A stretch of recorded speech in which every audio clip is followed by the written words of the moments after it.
Halo semua, apa kabar? Semoga dalam keadaan baik dan sehat. Pada kesempatan kali ini kita akan mendiskusikan mengenai kelas versus object context. Kita mulai dari tujuan sesi kali ini. Setelah menyelesaikan sesi ini, Anda diharapkan untuk mampu menjabarkan perlunya memahami dan membedakan antara konteks kelas dan konteks objek. Yang kedua, Anda diharapkan untuk mampu memilih dan menentukan konteks yang tepat dari suatu nilai atau nanti atribut, ya, dan behavior atau nanti bentuknya metode. Subtopik yang akan didiskusikan pada sesi ini antara lain yang pertama motivation dari perlunya memahami konteks, lalu yang kedua tentang konsep dari konteks itu sendiri. Mari kita mulai. Kita akan awali sesi ini dengan motivasi dari kenapa sih kita perlu memahami yang namanya konteks. Karena perspektif kita berorientasi objek, maka kita perlu melihat segala sesuatunya itu dari kacamata objek. Nah, kadang ada kalanya ketika kita sulit membedakan antara apakah suatu role atau suatu responsibility itu merupakan tanggung jawab dari kelas atau tanggung jawab dari objek. Kadang sulit, ya, kadang sulit membedakan ini harusnya ini objek apa ini harusnya kelas, gitu ya. Misalnya di sini ada pertanyaan, kenapa objek boleh memanggil atau boleh menginvoke, itu lebih tepat ya.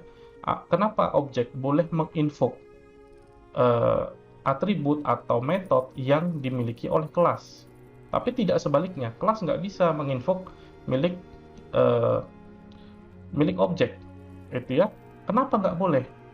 Nah, itu pertanyaannya, karena konteks. Nah, nanti mungkin teman-teman juga ada yang sudah ketemu kasus di mana muncul error, terus dia bilang, ini konteksnya objek, gitu ya, ini konteksnya kelas, gitu ya. Nah, itu karena ini konteks. Nah, dengan memahami konteks, maka kita bisa mendesain solusi dengan lebih baik, ya. Nanti bisa lebih robust, lebih tepat, ya, karena kita sudah meletakkan atribut atau metode pada konteks yang sesuai. Nah, itu yang akan kita bicarakan di sepanjang sesi kali ini. Kita akan lihat perbedaan konteks dari responsibility. Jadi kita harus tahu responsibility sebuah objek dan responsibility sebuah kelas. Nah, perlu diingat bahwa sebuah objek atau instance, jadi instance sama objek itu sama aja, Anda mau bilang yang mana juga oke. Jadi sebuah objek atau sebuah instance itu punya atribut yang melekat kepada instance tersebut. Artinya, nilai-nilai yang ada pada atribut-atribut tersebut, kombinasinya, itu mencerminkan state dari si objek. Bisa saja dua buah objek memiliki value yang sama untuk setiap atributnya, tapi kedua objek ini harus tetap bisa dibedakan. Ini objek yang ini sama yang ini sama nggak? Equals nggak value-nya? Atau ini berbeda objeknya? Ya, jadi bisa saja values-nya sama, tapi objeknya beda. Atau bisa saja objeknya sama dan value-nya sama. Tidak mungkin objeknya sama, tapi value-nya beda. Nah, itu key yang pertama, bahwa nilai-nilai pada atribut milik instance itu mencerminkan state dari si instance tersebut, ya. Dan nilai-nilai tersebut tidak akan pernah ada tanpa objeknya. Jadi di sana ada ketergantungan antara nilai atau atribut, ya, nilai pada atribut dengan instance-nya atau objeknya. Tidak mungkin ada nilai tanpa objek. Ambil contoh misalnya, ada NIM, ya, student NIM. Ya, Anda kan punya NIM, ya, punya NIM, punya study program, dan lain sebagainya. Pertanyaannya, apakah mungkin ada NIM tapi mahasiswanya nggak ada? Tidak mungkin. Mahasiswanya harus ada, maka ada NIM-nya. Ya, jadi di sana ada dependensi. Jadi si atribut itu harus terikat pada suatu objek. Kalau ada dua objek, ya, misalnya si Ucok dan si Butet. Si Ucok ini punya NIM, si Butet juga punya NIM. Nggak ada masalah. Selama mereka punya NIM yang berbeda, yang unik. Ya kan gitu ya. Jadi NIM-nya mereka harus unik. Kalau NIM-nya sama, nah itu salah. Ya, jadi nilai di atribut nim milik si Ucok itu terikat pada si Ucok, bukan terikat pada si Butet. Demikian juga dengan nim milik si Butet itu terikat pada si Butet, bukan terikat pada si Ucok. Nah, itu untuk responsibility dari objeknya, ownership-nya. Nah, demikian juga dengan method atau action, ya.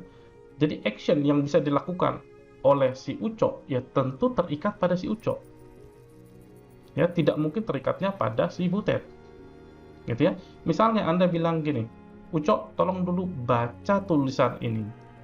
Siapa yang baca? Ucok kan? Yang dibaca apa? Ya tulisan ini, misalnya ada buku gitu ya. Nah, jadi di sana pasti ada seseorang yang melakukan atau ada sebuah objek yang melakukan. Jadi, si metode itu tergantung pada ownernya. Ya, ownernya di sini konteksnya adalah si Ucok misalnya. Kalau Anda bilang, "Hey Butet, tolong baca ini." Yang baca nanti si Butet, tidak mungkin si Ucok. Tidak mungkin ada sebuah metode misalnya, "Tolong baca ini." Tapi nggak ada yang baca. Siapa yang baca? Nah, itu contoh kalau metode tidak punya yang ownership-nya tidak terikat pada objek, ya. Jadi metode kadang itu terikat pada objeknya. Ada nggak metode yang tidak terikat pada objeknya? Ada, nanti kita akan lihat. Gitu ya. Jadi ini untuk responsibility dari objek. Bagaimana dengan responsibility yang bukan menjadi tanggung jawab objek atau di luar dari batasan objek? Nah, ketika kondisinya seperti itu, maka responsibility itu harus menjadi milik kelas. Di sini responsibility itu bisa dalam bentuk atribut ya, nilai, atau bisa dalam bentuk action atau method. Jadi itu juga bisa menjadi milik kelas. Biasanya responsibility semacam ini adalah responsibility yang digunakan bersama oleh objek-objek dari kelas tersebut. Kita ambil contoh misalnya mau jadi siswa SMP, ya, siswa SMP nih ya, bukan SD, bukan SMA, SMP. Ada nggak syarat untuk menjadi siswa SMP? Ada ya, apa itu? Sudah mengikuti SD, udah lulus SD. Apakah ada anak SMP yang tidak melalui SD? Tidak ada, harus lewat SD. Artinya, ada suatu mekanisme untuk memeriksa apakah seseorang itu layak menjadi siswa SMP. Nah, siapa yang meriksa itu? Apakah si siswa itu? Ya enggak. Yang meriksa adalah si kelasnya, ya, karena sudah di luar dari tanggung jawab si siswa tersebut. Ya, kira-kira seperti itu. Jadi aturan untuk masuk SMP itu yang menentukan bukan si siswanya, tapi siapa? Ya kelasnya, karena sudah bukan tanggung jawab siswa. Jadi ada sesuatu yang di luar dari objek siswa itu, gitu ya. Jadi itu contoh untuk responsibility yang di luar objek. Nah, bentuk dari responsibility yang didelegasikan ke kelas, ya, atau yang menjadi tanggung jawab kelas itu disebut dengan kelas konteks, ya. Jadi dia sudah masuk ke konteks kelas dan biasanya ditandai dengan keyword static, ya. Jadi apa yang Anda lihat kalau ada static, nah ini konteksnya kelas, bukan konteks objek. Dan perlu diingat, konteks kelas hanya bisa mengakses konteks kelas, tidak bisa mengakses konteks objek, gitu ya. Nah, sementara kalau konteks objek bisa mengakses konteks kelas. Kenapa? Karena kelas itu akan selalu ada, tapi objek belum tentu ada, ya. Jadi kalau konteks kelas mau mengakses objek, ya objeknya harus ada. Tapi kalau konteks objek mau mengakses kelas, ya kelasnya pasti sudah ada duluan, gitu ya. Nah, itu perbedaan antara konteks objek dan konteks kelas. Kita lanjut ke subtopik yang kedua, yaitu mengenai konsep dasar konteks. Nah, tadi kita sudah lihat latar belakangnya ya, atau motivation-nya, kenapa sih penting kita mengerti konteks. Nah, sekarang kita akan memahami lebih dalam lagi, nanti akan ada contoh juga ya. Jadi konteks itu menentukan siapa yang bertanggung jawab atas suatu responsibility. Responsibility itu bisa dalam bentuk nilai yang nanti ada atributnya gitu ya, disimpan dalam atribut. Kemudian ada action atau behavior atau method ya, atau apa yang bisa dilakukan oleh eh, bisa objek, bisa kelas ya, tergantung konteksnya. Jadi di sini mengenai siapa yang bertanggung jawab ya. Dengan mengerti konteks, maka kita tahu siapa yang bertanggung jawab dan kemana saya harus menginvoke suatu responsibility, atau kemana saya harus mencari ya responsibility ada di mana. Yang itu terkait dengan konteks, dan dengan konteks yang baik maka kita dapat mendesain solusi yang lebih pas ya, yang lebih robust ya, yang nanti di masa depan bisa beradaptasi dengan perubahan dengan baik tentunya. Nah, kita akan coba lihat contoh ya, supaya lebih ngerti apa sih konteks itu. Berikut ini adalah sebuah contoh yang mudah-mudahan bisa menggambarkan apa sih sebenarnya atau bedanya ya antara konteks objek dan kelas ya. Nah, kita akan lihat dari gambar ini, sebenarnya ini gambar apa sih gitu ya. Nah, di sini kita punya sebuah kontainer ya. Kontainer ini adalah wadah gitu ya. Kontainer itu artinya wadah. Ini adalah cerminan dari sebuah kelas ya, untuk menggambarkan sebuah kelas. Lalu kelas itu punya atribut dan punya metode. Kemudian kelas itu, dari kelas tersebut kita create 3 buah objek atau 3 buah instances. Yang pertama kita identifikasi sebagai ucok, yang kedua kita identifikasi sebagai butet, dan yang ketiga kita identifikasi sebagai turikul. Nah, untuk ketiga objek ini masing-masing juga punya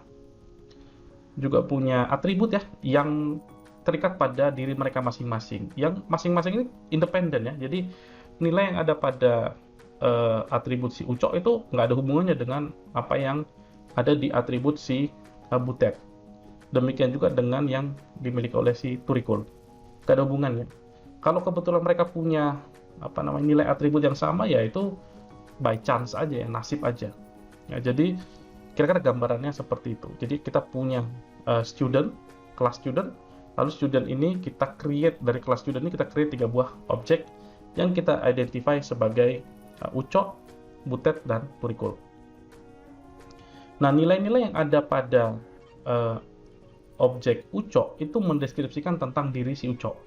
Nah, yang ada di dalam atribut si butet itu mendeskripsikan si butet. Demikian juga dengan si turikul. Ya, kira-kira seperti itu. Kemudian kita akan lihat beberapa pertanyaan yang menggelitik di sini ya. Pertanyaan yang pertama, mudah-mudahan bisa nanti dijawab ya. Pertanyaan yang pertama, apakah mungkin kita punya sebuah kelas level atribut tanpa sebuah instance? Ya boleh aja, kalau instance ini nggak ada, kan kelas ini tetap ada. Jadi jawabannya boleh ya. Kemudian kita lihat apakah mungkin memanggil atau menginvoke, lebih tepatnya menginvoke instance method atau metode milik objek gitu ya, tanpa memiliki instance. Ya nggak mungkin, karena itu instance method milik si instance. Artinya kayak kita nggak bisa panggil kalau objeknya nggak ada gitu ya. Kayak tadi ya, kita minta, tolong dulu baca ini. Saya minta tolong pada siapa?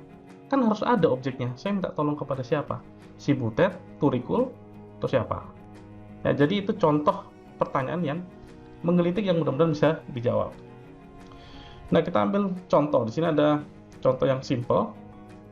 Yang pertama, misalnya ada statement begini. Setiap student itu pasti punya student ID atau NIM. Pertanyaannya, siapa yang bertanggung jawab untuk meng-create si NIM tersebut? Apakah si student itu sendiri atau siapa?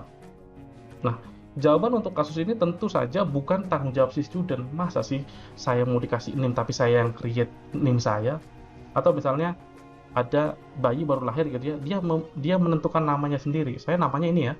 Nggak bisa. Bukan dia yang menentukan. Ada sesuatu di luar dia, beyond dari si objek itu sendiri atau si instance itu sendiri.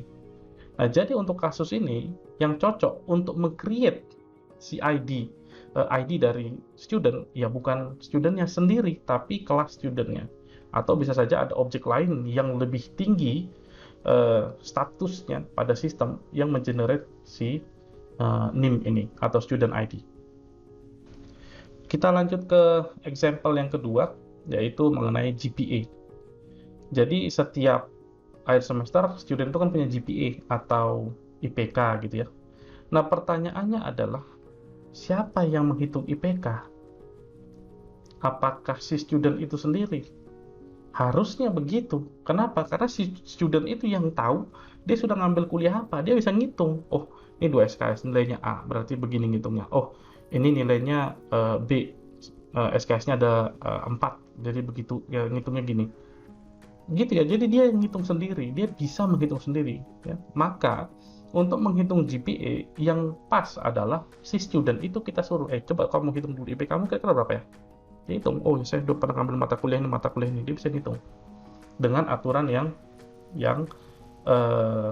ada rule-nya ya, yang ada standarnya ya. Nah, itu untuk example yang kedua.